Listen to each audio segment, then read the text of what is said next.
많이 자랑스럽네요. 여러분들에게 들려드리기까지 정말 오랜 고민을 했지만 지금은 상황이 다 정리가 되었고 과거에 있었던 일들을 심심풀이로 자주 이야기해서 맘 편히 이야기해볼까 합니다. 저는 어린 나이에 남편과 결혼을 했어요. 제가 20대 초반이었고 남편은 30대 중반이었습니다. 띠동갑이 넘는 나이였죠. 당연히 주위에서 다 반대를 했고 저조차도 결혼하기 직전까지도 망설였어요. 친구들은 대학교를 다니며 술도 먹고 다양한 경험들을 할 때에 저는 한 사람의 아내가 되어야 했으니 말이죠. 남편과 제가 결혼을 한 이유는 바로 혼전임신 때문입니다. 연애란 지 얼마 되진 않았지만 하룻밤의 실수로 저는 임신을 하게 되었죠. 제 뱃속에 있는 아기의 심장박동 소리를 듣는 순간 저는 이 아이의 엄마가 되기로 결심했습니다. 남편이 지우자고 해도 저는 고집을 피우며 낳고 혼자서라도 키울 생각이었어요. 그런데 정말 다행히도 남편은 저보다 더 좋아했고 엄청나게 급하게 결혼 준비를 했습니다. 제가 임신 사실을 너무 늦게 알았던 탓이었는지 배가 금방 나오기 시작했어요. 드레스는 입을 수도 없었고 하필 타이밍이 결혼식장 예약이 다 끝나서 오래 기다려야 하는 상황이었습니다. 남편이 아이를 낳고 천천히 식을 올리자고 했고 저도 그 말에 동의를 해서 저희는 속전속결로 혼인신고를 하고 신혼집을 구해 같이 살게 되었죠. 제가 봐도 정말 대단한 인생을 살았던 것 같아요. 그 당시에 제 나이가 23살이었습니다. 그리고 저는 집에서 열심히 태교를 했어요. 남편은 일을 하러 다녔고 혼자 집에 앉아 태교도 하고 문화센터를 가면서 열심히 노력했죠. 당연히 주위 시선도 엄청나게 따가웠습니다. 아기가 아기를 가졌다며 손가락질하는 아줌마들이 많았고 분명 애아빠가 누군지도 모를 거라며 대놓고 제 옆에 와서 욕을 하고 가셨죠. 처음에는 그런 말들이 너무 억울하고 속상했지만 제가 아무리 아니라고 말을 해도 그분들은 자신들이 믿고 싶은 대로 믿기 때문에 제 입만 아팠습니다. 그리고 저는 건강한 딸아이를 출산할 수 있었어요. 아이를 낳고 혼자 키우니 엄청나게 힘들었습니다. 남편은 아침 일찍 나가서 저녁 늦게 들어왔고 집에 돌아와도 저를 도와주지도 않고 바로 씻고 잠에 들었죠. 그래서 저는 하루 24시간 내내 육아만 해야 했습니다. 당연히 우울증도 왔고 사람들을 만나는 것조차 힘들었어요. 혼자 집에서 갇혀있는 듯한 느낌이 들었죠. 손목이 아리고 밥도 제대로 못 먹어서 점점 말라가는데 남편은 저에게 아무 관심도 없었습니다. 하루는 평소보다 일찍 퇴근한 남편에게 육아를 부탁한 적이 있었어요. 하루 종일 아무것도 안 먹어서 컵라면에 물이라도 붓게 아기랑 조금 놀아달라고 했죠. 그런데 남편의 대답은 충격적이었습니다. 내가 왜? 육아는 네가 해야지. 아빠로서 너무 무책임한 대답이었어요. 남편의 말을 듣고 어리 빠져서 아무 말도 못했네요. 저는 결국 밥도 못 먹고 그날도 하루 종일 아이를 돌봐야 했습니다. 남편은 부성애가 전혀 없었고 매일 자기 지인들과 어딜 놀러 갈지 고민만 했어요. 주말이 되면 골프를 하러 가거나 펜션을 잡아 1박 2일로 저를 내버려 두고 놀러를 갔죠. 저도 다른 가족들처럼 아기와 함께 남편 손을 잡고 공원도 가고 싶고 하다못해 동네 마트라도 가고 싶었지만 남편은 그럴 때마다 다 반대를 했습니다.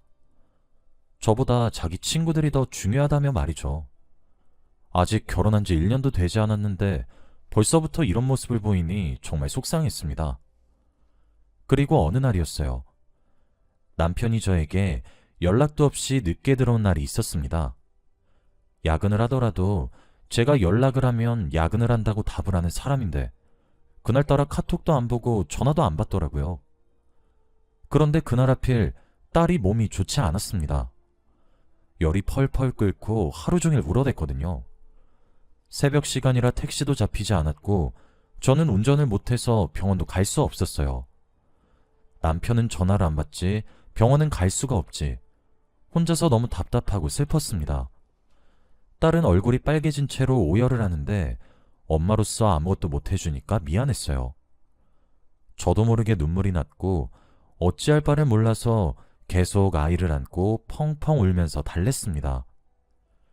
그렇게 거의 1시간 동안 전쟁 같은 시간이 흘렀고 겨우 택시 한 대가 잡혔어요. 저는 추운 겨울에 티셔츠 한 장만 입은 채로 택시를 탔고 바로 응급실로 갔죠. 응급실로 갔더니 간호사분께서 왜 이렇게 늦게 오셨냐며 저를 혼내셨습니다. 저는 너무 많이 울어서 말을 할 힘도 없었고 너무 서러웠어요. 제일 필요한 남편이 없으니 저 혼자 아이를 키우는 바보가 된 기분이었거든요. 그리고 그때 도저히 혼자 있을 순 없을 것 같아 저희 친정엄마에게 전화를 드렸습니다. 병원 근처에 살고 계셔서 금방 오셨죠. 자초지종을 들으시고는 정말 많이 속상해 하셨습니다. 어린 딸이 나이 많은 남편을 만나 이렇게 고생을 하고 있으니까 많이 속상하셨나 봐요. 딸은 겨우 주사를 맞고 잠에 들었습니다. 새근새근 자고 있는 아기를 보면서 얼마나 울었는지 몰라요. 엄마로서 자격이 없는 것 같았고 부모 잘못 만나서 고생하는 것 같았거든요. 죄책감이 너무 많이 들었습니다. 제 욕심 때문에 아기를 낳아 고생시키는 건 아닐까 하면서 말이죠. 그때 남편이 응급실에 허겁지겁 들어오기 시작했어요. 그런데 남편의 걸음걸이가 이상했습니다.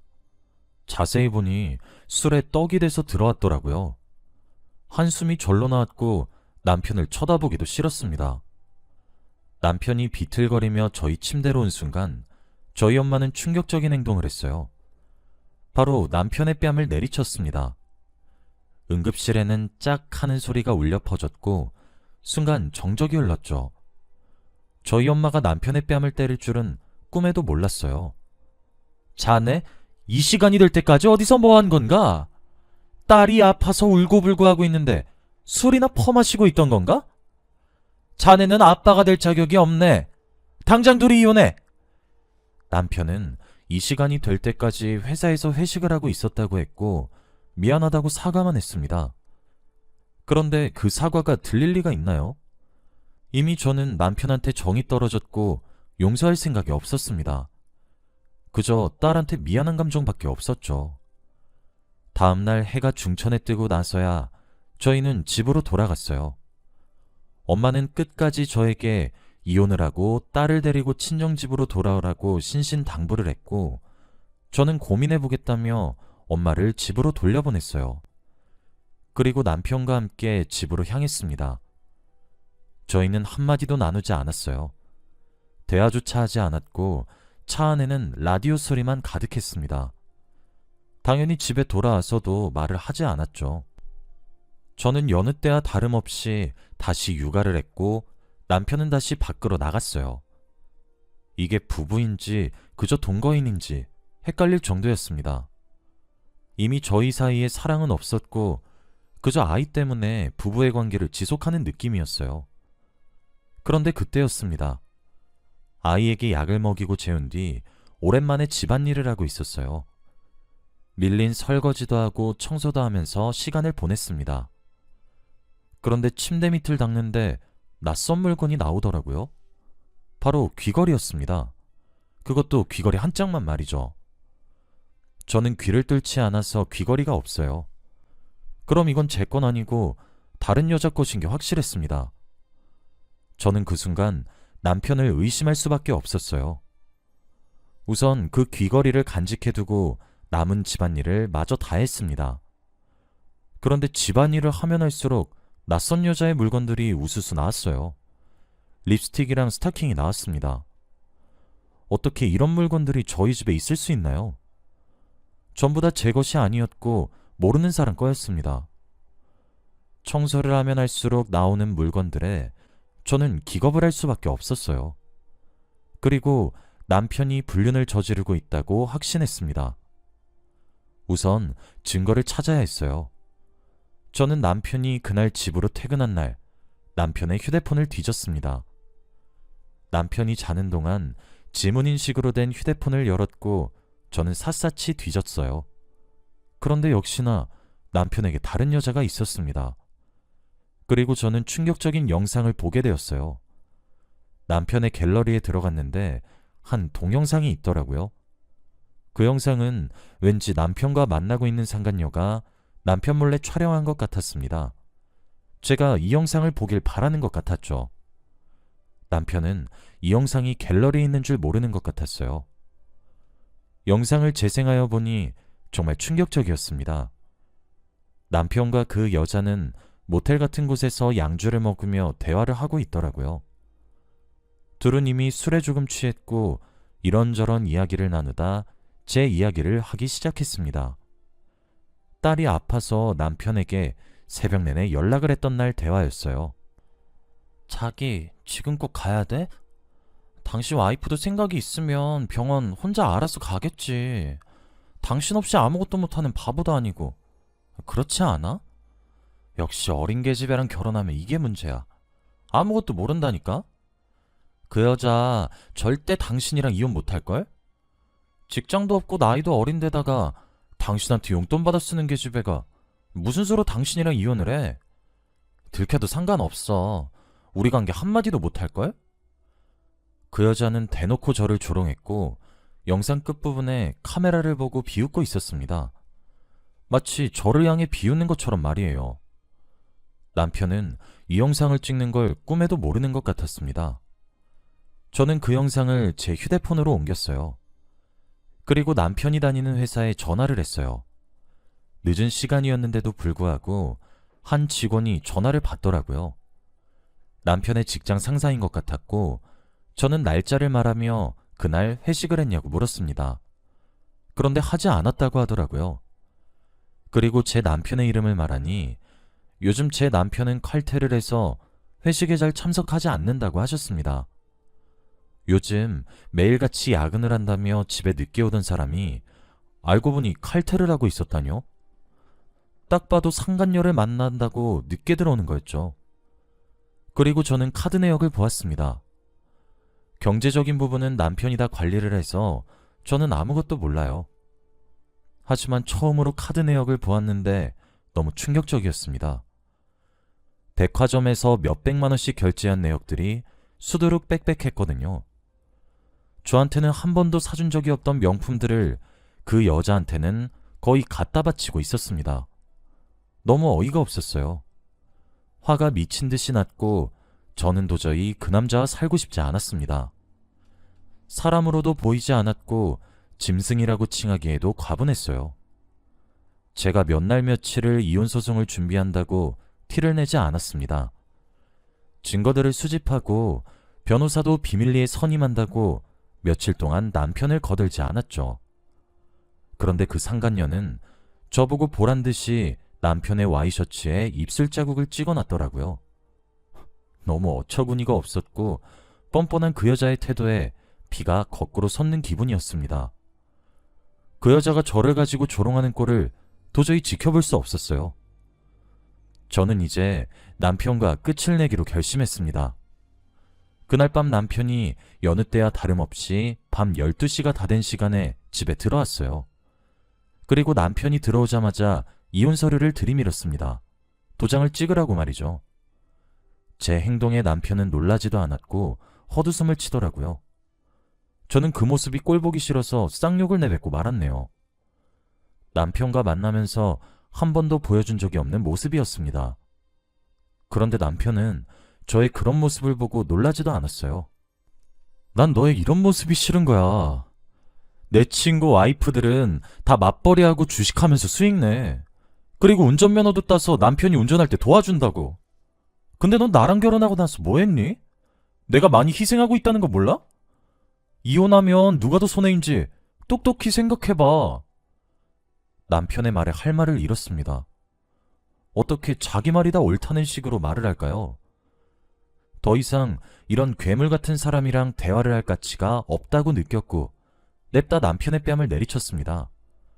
남편은 얼굴을 부여잡고 감히 어린 계집애가 라며 팔을 들었고 저를 때리려고 할 그때 딸이 울기 시작했어요. 그래서 저는 겨우 남편에게 맞지 않을 수 있었고 저는 이혼 서류에 도장을 찍으라고 한 뒤 짐을 챙겨 딸과 함께 친정으로 갔습니다. 그리고 이혼을 진행했어요. 제가 워낙 증거들을 많이 수집해 놓은 탓에 제가 쉽게 승소를 할 수 있었어요.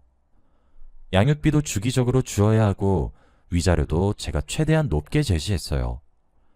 그리고 이혼 후 친정에서 가족들의 보살핌을 받으며 평화롭게 아이와 잘 지내고 있습니다.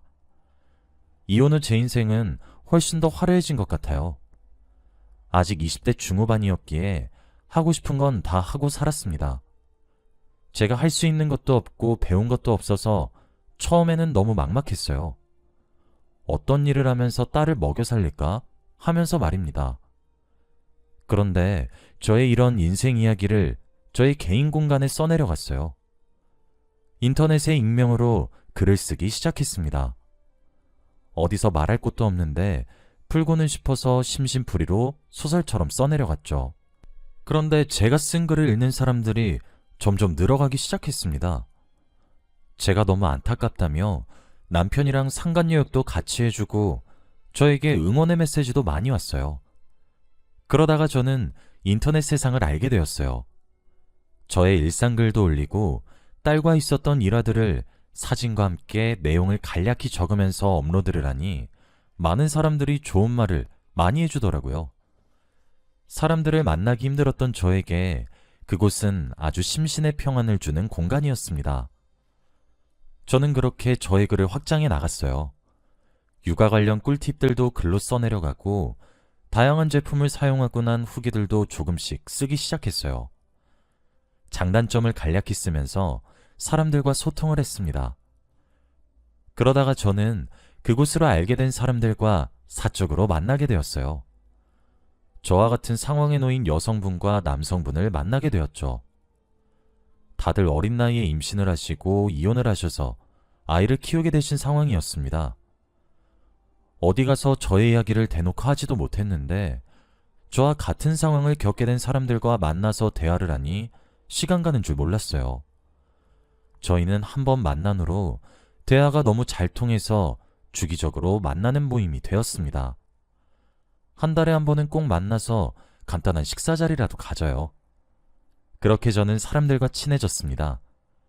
그런데 거기서 한 남자를 만나게 되었습니다. 20대 후반의 남자였지만 딸이 있다고 했어요. 아내와는 이혼을 하고 혼자서 아이를 키우고 있다고 했죠. 그 사람은 어린 나이였음에도 불구하고 벌써 한 부사의 팀장이 되었다고 합니다. 정말 능력이 좋다고 생각했어요. 그리고 개인적으로 대화도 많이 했던 탓인지 모임에서 그 남자와 제일 친해졌고 이러면 안 되는 걸 알지만 저희는 연애를 하기 시작했습니다.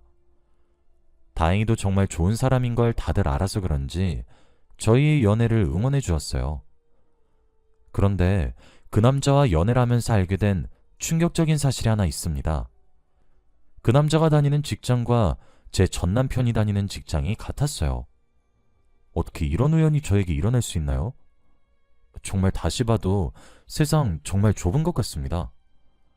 그런데 더 놀라운 건 따로 있었어요. 제가 한창 전 남편의 불륜 증거를 수집하기 위해서 회사에 전화를 했던 날 있잖아요. 전 남편이 회식을 참석한지에 대한 여부를 물어봤을 때 전화를 받은 전 남편의 직장 상사가 바로 지금의 제 남자친구였습니다.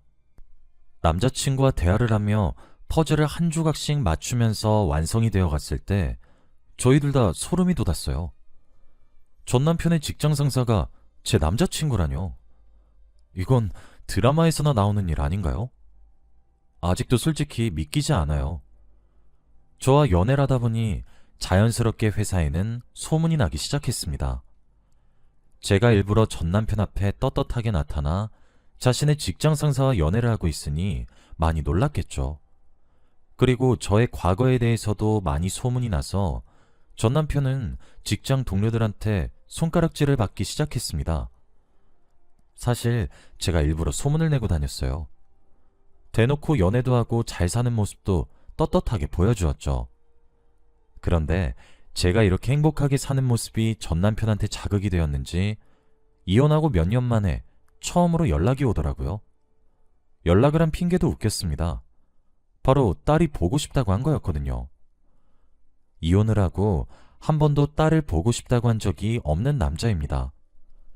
그런데 딸을 핑계 삼아 연락을 한 것이 너무 티가 났어요. 속는 셈 치고 그 자리를 나갔는데 역시나 전 남편은 저에게 말도 안 되는 소리를 해댔습니다. 갑자기 제 옆으로 와서 앉더니 너 얼굴 폈다? 그놈이 못 살게 굴면 다시 연락해. 내가 잘해줄게. 우리 좋았잖아. 그치? 이 말을 하며 제 옆으로 가까이 다가오는데 너무 혐오스러웠어요. 그 순간 제 남자친구가 카페로 들어왔고 전 남편은 보면서 놀라더라고요. 제가 자신의 직장 상사를 부를 건 꿈에도 몰랐는지 갑자기 당황해하며 다시 원래 자리로 돌아갔습니다. 그리고 남자친구는 제 옆에 앉았고 전 남편은 제 남자친구에게 90도로 인사를 했습니다. 그리고 저희 둘은 전 남편에게 통보를 했어요. 바로 결혼을 한다고 말입니다. 이 말을 하니 어처구니 없어 하더라고요. 그러면서 아메리카노를 원샷 하더니 안 된다고 했습니다. 이 결혼 반대라고 말이죠. 왜? 당신이랑 불륜 저지르던 그 여잔 어디 가고? 그 꽃뱀? 말도 마. 그냥 난 그 여자한테 놀아난 여러 남자들 중 하나였어. 그니까 결혼 안 돼. 딸한테 아빠는 나 하나밖에 없다고. 이혼 후 한 번도 딸을 보러 온 적이 없는 남자가 그런 말을 하니 웃음밖에 나오지 않았습니다. 전 남편의 허락 따위는 필요 없었고 저희는 통보를 하러 온 것이기 때문에 그냥 그 자리를 일어섰어요. 그리고 카페를 유유히 나갔습니다. 저희는 얼마 지나지 않아 결혼식을 올렸어요. 전 남편과 결혼할 때 한 번도 결혼식을 해보지 않아서 저는 처음으로 웨딩드레스를 입어보았습니다. 드디어 제 인생을 찾은 것 같아요. 결혼 생활 내내 힘들지도 않고 우울증도 없었습니다. 딸들끼리도 친자매처럼 너무 잘 지내고 저희 부부 사이도 너무 좋아요. 이게 바로 제가 바라던 이상적인 결혼 생활이 아닐까 싶습니다. 지금의 남편을 만나기 위해서 제가 이제껏 고생을 했던 것 같아요. 여러분은 꼭 결혼 한 번에 잘하시길 바랄게요. 비록 저는 한 번은 실패한 결혼이었지만 그 과정에서 많은 걸 배웠습니다. 어느덧 딸들도 많이 커서 부모로서 할 도리를 다한 것 같아요. 아이들이 일찍 철이 들지 않았으면 싶은데 그게 마음처럼 잘 되지 않는 것 같습니다. 남편과는 정말 천생연분 같아요. 식성이랑 가치관, 성격까지 하나도 빠짐없이 다 똑같거든요. 전생의 남매가 아니었나 싶을 정도로 말입니다. 저는 운명을 전혀 믿지 않는데 지금의 남편을 만나고 운명이라는 걸 조금 믿게 되었어요. 정말 찰떡궁합이거든요, 저희 부부. 아무튼 여러분은 저 같은 일 겪지 않고 바로 결혼 성공하셨으면 좋겠어요. 저의 이야기는 여기까지입니다. 들어주셔서 감사해요.